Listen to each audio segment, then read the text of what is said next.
Welcome to Surya's TV. Good evening news. 2024లో NDA కూటమి చేరగానే గొప్ప నాయకుడని కోరుతున్నారు. గెలవడం కోసం ప్రధానమంత్రి కూడా అబద్ధాలు చెప్పడం ఘోరం.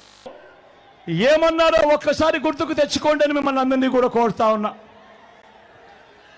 పోలవరాన్ని తన ఏటీఎంగా మార్చుకున్న చంద్రబాబు గురించి వెన్నుపోట్లు పార్టీలు మార్చడం, తిట్టిన వారిని చంకరెక్కడం వంటి విద్యల్లో బాబు నిపుణుడు, అత్యంత అవినీతిపరుడని చెప్పిన నోటితోనే ఇదే మోడీ గారు మళ్ళీ చంద్రబాబును తమ ఎన్డీఏ గూటికి వచ్చాడు కాబట్టి ఇంతకంటే గొప్పవాడు లేడు అని చెప్పి ఇవాళ చెప్తా ఉన్నాడు అని అంటే ఒక్కసారి ఆలోచన చేయమని అడుగుతా ఉన్నా. రాజకీయాలన్నది ఏ స్థాయికి దిగజారిపోయాయో ఒక్కసారి గమనించమని అడుగుతా ఉన్నా. అంటే వారితో ఉంటే ఒకలాగా, వారితో లేకపోతే మరోలా మాటలు మారుస్తూ ఉన్నారు అని అంటే నిజంగా రాజకీయాలు ఏ స్థాయికి దిగజారిపోయాయో ఒక్కసారి గమనించమని అడుగుతా ఉన్నా. నేను అడుగుతా ఉన్నా, ఇంతకీ బాబు దత్తపుత్రుడు మోడీ గారు కలిసి ఆడుతా ఉన్న ఈ 2024 డ్రామాలో రాష్ట్ర ప్రజలకు వీరి హామీ ఏమిటి అని అడుగుతా ఉన్నాను. ప్రత్యేక హోదా ఇస్తామని జట్టు కట్టారా అని అడుగుతా ఉన్నాను. పోనీ స్టీల్ ప్లాంట్ ప్రైవేట్ పరం చేయము అని జట్టు కట్టారా అని అడుగుతా ఉన్నాను. అందరూ ఆలోచించండి. నియోజకవర్గం తాగునీటి సమస్య పరిష్కరిస్తామని విజయవాడ పశ్చిమ నియోజకవర్గం బీజేపీ అభ్యర్థి సుజనాథ్ చౌదరి అన్నారు. నియోజకవర్గం ఓటర్స్ చాలామంది ఈ అపార్ట్మెంట్స్లో ఉన్నారండి. వాళ్ళు ఆహ్వానిస్తే వాళ్ళతో కొంతసేపు మాటామంతి చేద్దాం రావడం జరిగింది. వాళ్ళందరూ కూడా చాలా పాజిటివ్గా ఉన్నారు. వాళ్ళ బాధలు గత 5 సంవత్సరాల నుంచి ఏం పడ్డారనేది ఎక్కువ మంది చెప్తా ఉన్నారు. వాటన్నిటినీ కూడా 1 by 1 రేపు పొద్దున ఎలక్షన్స్ అయిపోయినాక, కోడ్ అయిపోయినాక వాళ్ళ సమస్యలు, వాళ్ళ అపార్ట్మెంట్ సమస్యలు, మౌలిక సదుపాయాల గురించి కూడా, అంటే ఎక్కడికి వెళ్ళినా దుర్భర పరిస్థితుల్లో ఉన్న పశ్చిమ నియోజక కొండ మీద కొండ కింద కొంచెం బయటకు వచ్చినా కూడా తాగునీరు, డ్రైనేజీ, కరెంటు, ఈ సమస్యలన్నీ కూడా చాలా చిన్న సమస్యలు. అవి కూడా అడ్రస్ చేయలేదు గత 5 సంవత్సరాల్లో ప్రభుత్వం. 5 సంవత్సరాల్లో అయితే అడ్రస్ చేయలేదు గ్యారంటీగా. కాబట్టి ప్రజాప్రతినిధిని ఎన్నుకునే ముందు సమర్థత, సామర్థ్యం, కులాలు మతాలకి అతీతంగా సమర్థత, సామర్థ్యం ఎవరికైతే ఉంటుందనుకుంటారో, ఏ పార్టీ అయితే మంచిగా ప్రజాసేవలో చేయటానికి అవకాశాలు ఉన్నాయో, తర్వాత అనుభవాన్ని చూసి ఓటు వేయవలసిందిగా వాళ్ళందరితో కూడా చెప్పడం.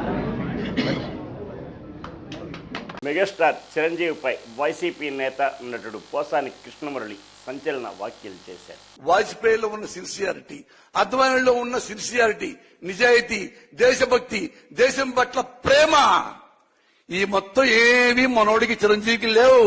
ఆత్మే పైసా డాష్ డాష్ డాష్. 18 కనీసం 5 ఏళ్ల పాటన్నా ఆడ కూర్చున్నాడా? ప్రతిపక్ష స్థానంలో కూర్చుంటే ఆయన కూడా నెక్స్ట్ మళ్ళీ వచ్చాయి కదా. అంటే ఇది బిజినెస్ అన్నమాట చిరంజీవి గారికి. సినిమా కూడా ఇంతే, డబ్బులు ఇస్తే చేద్దాం, ఈ పోతే వెళ్దాం. ఇక్కడంతే, ప్రజలు మనకి ముఖ్యమంత్రి అయితే ఆ సీట్లో కూర్చుందాం, ఎంజాయ్ చేద్దాం, ఓట్లు అయిపోతే వెళ్ళిపోదాం. మనకెందుకు 5 ఏళ్ళు ఖాళీగా ఉంటాం, 5 ఏళ్ళు బోరు పద్దాక. ప్రతిపక్షాలు ఉంటే, ఆ అధికార పక్షాలు ఉంటే ఆ లెక్క వేరు కదా అని ఏం చేశాడు? 18 మంది ఎమ్మెల్యేలు అమ్మేసుకున్నాడు. మీ దారి మేము పొమ్మన్నారు. అంతకుముందు ఏమన్నాడు ఒకప్పుడు, ఏంటి చాలా పిచ్చి పిచ్చిగా మాట్లాడుతాం చాలా మంది, మా 18 మంది ఎమ్మెల్యేలు అమ్ముడు పోవడానికి వాళ్ళు ఏమన్నా కోడి పిల్లలు కాదు, పులి పిల్లలు అన్న 2-3 నెలలు కూడా అలా ఎమ్మటి ఇచ్చి పనుగాడు. ఆయన అసలు ప్రజారాజ్యం పార్టీ ఆపేసి ప్రజారాజ్యం కాంగ్రెస్ లో గెలిపాడు. ఈయన కాంగ్రెస్ మెంబర్ అయ్యాడు. దానికి బహుమతిగా తులసిగా ఇచ్చారు, రాజ్యసభ ఇచ్చారు, సహాయ మంత్రి ఇచ్చాడు, అవన్నీ చేశాడు. మరి అక్కడన్నా ఉన్నాడా? ఆ టైం అయిపోయింది. తెలుగుదేశం పార్టీ అధికారంలో రాగానే 6 నెలల్లో కొండపల్లి మున్సిపాలిటీ ప్రజలకి మంచినీటి సమస్యను పరిష్కరిస్తామని మైలవరం నియోజకవర్గం ఎన్డీఏ కూటమి బలపరిచిన తెలుగుదేశం అభ్యర్థి వసంత కృష్ణప్రసాద్ స్పష్టం చేశారు. నేను ఈ తాగునీటి సమస్య పరిష్కారం కోసం ముఖ్యమంత్రి గారికి ఎన్నో వినతిపత్రాలు ఇచ్చినప్పటికీ ఇంతవరకు అది కార్యాచరణలోకి రాలేదు. అట్లాగే సాగునీటి ప్రాజెక్టు అయినటువంటి చింతలపూడి ఎత్తిపోతల పథకం కూడా ముఖ్యమంత్రి గారు ఉద్దేశపూర్వకంగా దృష్టిపెట్టారు.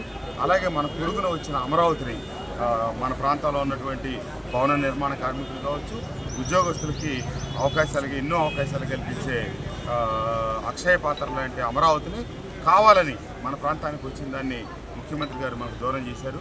తప్పకుండా ఎన్డీఏ కూటమి అధికారంలోకి వస్తుంది. ఈ ఆగిపోయిన అభివృద్ధి కార్యక్రమాలను కొనసాగిస్తాం. సామాన్యుడని లేకపోతే పెత్తందారులని చెప్పి చేసే దుష్ప్రచారాలన్నీ ప్రజలు నమ్మేదానికి సిద్ధంగా లేదు. కావాలని చెప్పి కులాల మధ్య చిచ్చు పెట్టాలని ఈ రకరకాలైన ప్రయత్నాలు చేస్తూ ఉన్నారు. ఇక్కడ కేవలం డబ్బు వెదజల్లి గెలవాలని చెప్పి ప్రయత్నం జరుగుతూ ఉంది. నిన్న సజ్జల రామకృష్ణారెడ్డి గారు కూడా ఇక్కడికి వచ్చి డబ్బు ఏ రకంగా పంపిణీ చేయాలనే దాని మీద ఒక సమావేశం నిర్వహించి పెద్ద ఎత్తున సూట్ కేసులు ఇక్కడ పంపించి ఆయన చర్చలు జరిపిల్లారు. రాయలసీమ ప్రాంతానికి సంబంధించిన వారు మైలవరంలో చుట్టుపక్కల ప్రాంతాల్లో కడప కర్నూలు నుంచి వచ్చిన వాళ్ళు 200 పైచిలకు జనాభా ఇక్కడ పెట్టున్నారు. మేము ఎలక్షన్ కమిషన్ కంప్లైంట్ చేస్తా ఉన్నాం. ఎల్బీఆర్సీ కాలేజీలో కావచ్చు, అట్లాగే ఇంకా కొన్ని ముఖ్యమైన ప్రదేశాలు ఎక్కడున్నారా ఎన్ని మా దగ్గర వీడియో ఫుటేజ్లు ఉన్నాయి. ఈరోజు విజిల్ యాప్లో కానీ అట్లాగే రిటర్నింగ్ ఆఫీసర్ గారికి కూడా మేము లిఖితపూర్వకంగా అన్ని రకాలుగా కంప్లైంట్లు ఇవ్వబోతా ఉన్నాం. బయట ప్రాంతం వ్యక్తులు మరీ ముఖ్యంగా రాయలసీమకు సంబంధించి జిల్లాలు దాటి ఇక్కడికి ఈ జిల్లా వాళ్ళు వచ్చారు, లేకపోతే పక్క నియోజకవర్గాలు వచ్చేవాళ్ళు అంటే ఇక్కడ బంధుత్వాలు స్నేహాలు లేకపోతే పార్టీల మీద రావచ్చు. మహిళ ప్రచారంలో ఉంటే దాడి చేయడం దుర్మార్గపు చర్య. ఇంటి మీద వెళ్ళి మరీ ఫర్నిచర్ ధ్వంసం చేశారు. దీనిపై ఈసీ స్పందించారు. అంటే ఎలక్షన్ కమిషన్ని మేము ఏదైనా ప్రభావితం చేయగలం. ఇవాళ కేంద్రంతో బీజేపీతో మేము జతకట్టాం కాబట్టి మీరు ఏం చేసినా చెల్లుతుంది అనేటటువంటి ఒక పరిస్థితిలో మీరేమన్నా ఉన్నారా? ఇవాళ ఎన్నికల కమిషన్ మీద ఒత్తిడి తీసుకొస్తున్నారు. గతంలో ఎప్పుడూ లేనటువంటి విధంగా అమల్లో ఉన్నటువంటి పథకాలకి ఈసీ బ్రేక్లు వేస్తూ ఉంది. కాబట్టి హోమ్ మినిస్టర్ పైన దాడులు చేసినా లేకపోతే మహిళల పైన దాడులు చేసినా కూడా ఎలక్షన్ కమిషన్ మమ్మల్ని ఏమీ అనదు, మమ్మల్ని కంట్రోల్ చేయదు అనేటటువంటి భరోసా ఏమైనా చంద్రబాబు గారికి లభించిందా? అందుకని ఇలాంటి దాడులకు తెగబడుతున్నారా అనేటటువంటిది ఈరోజు అర్థం చేసుకోవాల్సినటువంటి అవసరం ఉంది. ఈరోజు మహిళలకి సంబంధించినటువంటి విషయాల మీద 5 ఏళ్లుగా ఈ రాష్ట్రంలో ఆత్మగౌరవాన్ని కానీ గౌరవాన్ని కానీ పెంచేటటువంటి విధంగా మహిళా సాధికారిత అంటే ఏంటో చేసి చూపించి ఈరోజు మహిళలకి అండగా నిలబడినటువంటిది ప్రభుత్వం. ప్రతి పథకము ఈరోజు మహిళలను ఉద్దేశించి డీబీటీ ద్వారా డైరెక్ట్గా నేరుగా మహిళ అకౌంట్లోకి డబ్బందేలాగా చేశాం. అదేవిధంగా 30 లక్షల మంది మహిళలకి జగన్మోహన్ రెడ్డి గారు ఇళ్ల పట్టాలు ఇచ్చి వాళ్ళని ఇంటి యజమాని చేసి గౌరవించినటువంటి పరిస్థితి. కానీ ఇవాళ చంద్రబాబు ఏం మాట్లాడుతున్నాడు? చంద్రబాబు మహిళల్ని ఎంత కించపరుస్తూ మాట్లాడుతున్నాడు. గతంలోనేమో అత్త మగబిడ్డను కంటానంటే కోడలు వద్దంటుందా అనేటటువంటి వివక్షతని, ఆడపిల్లలు మగపిల్లలు అనేటటువంటి వివక్షతని సాక్షాత్తు మీ నోటి నుంచే వినిపించారు ప్రజలకి. ఎన్టీఆర్ జిల్లా నందిగామ నియోజకవర్గం నందిగామ పట్టణంలో 6వ వార్డులో బుధవారం సుమారు 14 లక్షల విలువ కలిగిన సరుకును పట్టుకున్నారు. ఎన్న మొత్తం ఎన్ని కేసులు అన్నా? 195 కేసులా? ఎక్కడన్నా పట్టుకుంది? కొత్త బస్ స్టాండ్ దగ్గర. సార్ మీరు లేని సార్ మీరు చేసుకోవాలండి.